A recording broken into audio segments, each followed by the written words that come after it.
আসসালামু আলাইকুম। কেমন আছেন বন্ধুরা? আশা করি সকলেই ভালো আছেন। আধুনিক কৃষি বাংলায় আপনাদেরকে স্বাগতম। থাম্বনেল দেখে বুঝে গেছেন আজকের আপনাদের সঙ্গে কী বিষয় নিয়ে আলোচনা করতে চলেছি। তো অবশ্যই ভিডিওটি না টেনে শেষ পর্যন্ত দেখবেন। আজকের আমরা যে বিষয়টি নিয়ে আলোচনা করব সেটি হলো এই বহু পুরাতন অনেক দিন ধরে চলে আসছে মার্কেটে ব্যবহার হচ্ছে, সেই আমাদের বাপ দাদার আমল থেকেই চলে আসছে এবং এখন এসে আমরাও এটি ব্যবহার করছি।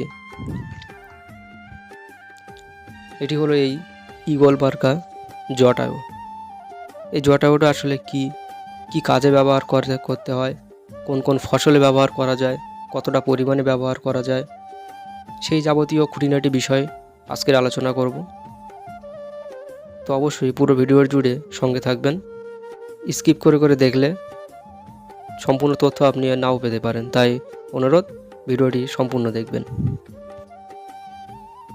প্রথমেই জানিয়ে রাখি এই জটায়ুর মূল যে উপাদান সেটি কি। তো প্যাকেটের গায়ে হয়তো আমরা খেয়াল করলে দেখতে পাবো যে এই জটায়ুর মূল উপাদান হলো ক্লোরোথ্যালোনিন। এই ক্লোরোথ্যালোনিন 75% ডব্লিউপি। এই ক্লোরোথ্যালোনিন হলো একটি ছত্রাকনাশক। এটি মূলত কন্টাক্ট ছত্রাকনাশক, অর্থাৎ যেটি বাইরে থেকে গাছের একটি লেয়ার তৈরি করতে সাহায্য করে, ফলে বাইরে থেকে যে ছত্রাকগুলো হাওয়ায় ভেসে বেড়ায়, যে ফাঙ্গাসগুলো হাওয়ায় ভেসে বেড়ায় এবং আবহাওয়াজনিত কারণে যে ফাঙ্গাসগুলো গাছে লেগে থাকে, সেই সমস্ত ফাঙ্গাস দমনে এবং একটা প্রতিরোধ তৈরি করতে বেশ ভূমিকা পালন করে এই ক্লোরোথ্যালোনিন। তো সেই ক্লোরোথ্যালোনিন ভরপুর মাত্রায় দেওয়া আছে এই জটায়ুর মধ্যে। এখানে 75% ক্লোরোথ্যালোনিন দিয়েই জটায়ুটি তৈরি। এবার বলি এটি কিভাবে কাজ করে। এটি মূলত একটি কন্টাক্ট ফাঙ্গিসাইড। আমরা জানি সাধারণত ফাঙ্গাস দুই প্রকারের হয়ে থাকে, একটি সিস্টেমিক এবং একটি কন্টাক্ট, অর্থাৎ একটি গাছের নিচের থেকে, গাছের তলা থেকে, শিকড় থেকে উৎপন্ন হয় এবং আরেকটি বাইরে থেকে আবহাওয়াজনিত কারণে হাওয়ায় ভেসে বেড়ায় কিছু ফাঙ্গাস, সেগুলো গাছে আক্রমণ করে।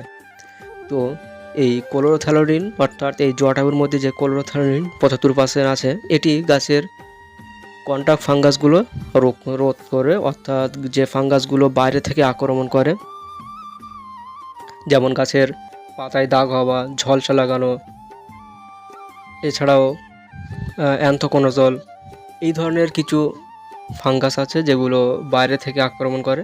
তো এই সমস্ত ফাঙ্গাসের বিরুদ্ধে বেশ ভালো একটি কাজ করে, প্রতিরোধ তৈরি করে, গাছের পাতার ওপরে একটি সুন্দর লেয়ার তৈরি করে, যার ফলে গাছের বাইরে থেকে যে ফাঙ্গাসগুলো আক্রমণ করে সেটি বেশ কিছুদিন ধরে রোধ করতে পারে, বেশ কিছুদিন আটকে রাখতে পারে। তো এটাই মূলত এইভাবেই কাজ করে, গাছের কন্টাক্ট ফাঙ্গাসগুলোর রোধ করে। এটি সিস্টেমিক ফাঙ্গাসের বিরুদ্ধে কোনো কাজ করে না। তো যদি আপনার গাছের সেই লক্ষণ অনুযায়ী এটি ব্যবহার করবেন, আপনার গাছে কী ধরনের ফাঙ্গাস লেগেছে সেটি আপনি নিশ্চয়ই জানবেন, কন্টাক্ট না সিস্টেমিক। তো এই বিষয়ে যদি আপনি জানতে চান যে আপনার গাছে কী ফাঙ্গাস লেগেছে, সে বিষয়ে আমাদের চ্যানেলে আরও অনেক ভিডিও দেওয়া আছে, সেখান থেকে আপনি দেখে নিতে পারেন, তাতে আপনার উপকারে আসবে।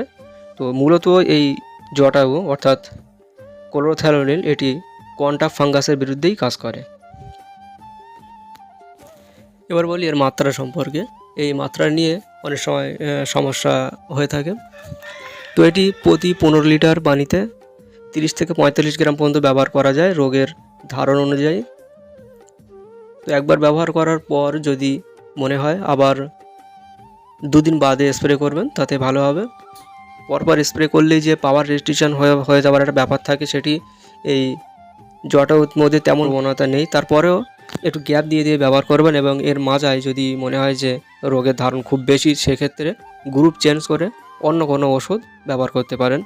তাতে রোগ যেমন দ্রুত সারবে, তেমন ফসলও সুরক্ষিত থাকবে এবং পাওয়ার রেজিস্ট্রেশন হওয়ার যে ব্যাপারটা, সেটি থেকে আপনি নিশ্চিন্ত থাকতে পারবেন। যখনই কোনো রোগ, কোনো ফাঙ্গাস, কোনো কীট দীর্ঘদিন ধরে থাকে এবং যদি সেটি পাওয়ার রেজিস্ট্রেশন হয়ে যায়, একই ওষুধ বারবার দেওয়ার পর কিন্তু পাওয়ার রেজিস্ট্রেশন হয়ে যায়, তখন ওই ফাঙ্গাস বলো আর ওই কীটনাশক যে স্প্রে করবেন সেটি বলো, বারবার ব্যবহার করার পর যে পাওয়ার রেজিস্ট্রেশন হয়ে যায়, সেটি কিন্তু ওই রোগকে সারাতে আর পারবে না, বরং ওই রোগগুলো আরও বাড়তে থাকবে। এই ক্ষেত্রে এই সমস্ত বিষয়গুলো আমাদের লক্ষ্য রাখা উচিত। যেহেতু আমরা কৃষি নিয়ে কাজ করি, কৃষক, তাই কৃষি যেভাবে সুরক্ষিত থাকবে সেই সমস্ত বিষয় আমাদের লক্ষ্য রাখা অবশ্যই জরুরি এবং অভিজ্ঞ ব্যক্তিদের পরামর্শ নেওয়াও আমাদের কর্তব্য।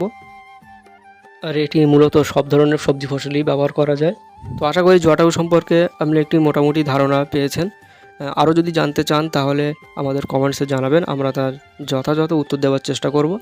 এবং আপনি কোন বিষয়, কোন কীটনাশক, কোন ফাঙ্গাস, কোন ফাঙ্গিসাইড বিষয়ে জানতে চান আমাদের কমেন্টসে জানাবেন, আমরা তা নিয়ে আপনাদেরকে জানানোর চেষ্টা করব। তো এতক্ষণ ধরে ভিডিওটি দেখার জন্য সকলকে অসংখ্য ধন্যবাদ। আর চ্যানেলে নতুন হলে বন্ধুরা অবশ্যই চ্যানেলটি সাবস্ক্রাইব করবেন এবং পাশে থাকা বেল আইকনটি বাজিয়ে অল নোটিফিকেশান অন করে রাখবেন। বন্ধুদের মাঝে বেশি বেশি করে শেয়ার করবেন, লাইক করবেন। আপনাদের লাইক, কমেন্ট, সাবস্ক্রাইব আমাদের আরও বেশি উৎসাহ করে নতুন কিছু আপনাদের সঙ্গে উপস্থাপন করতে। থাকবেন সবাই, ধন্যবাদ।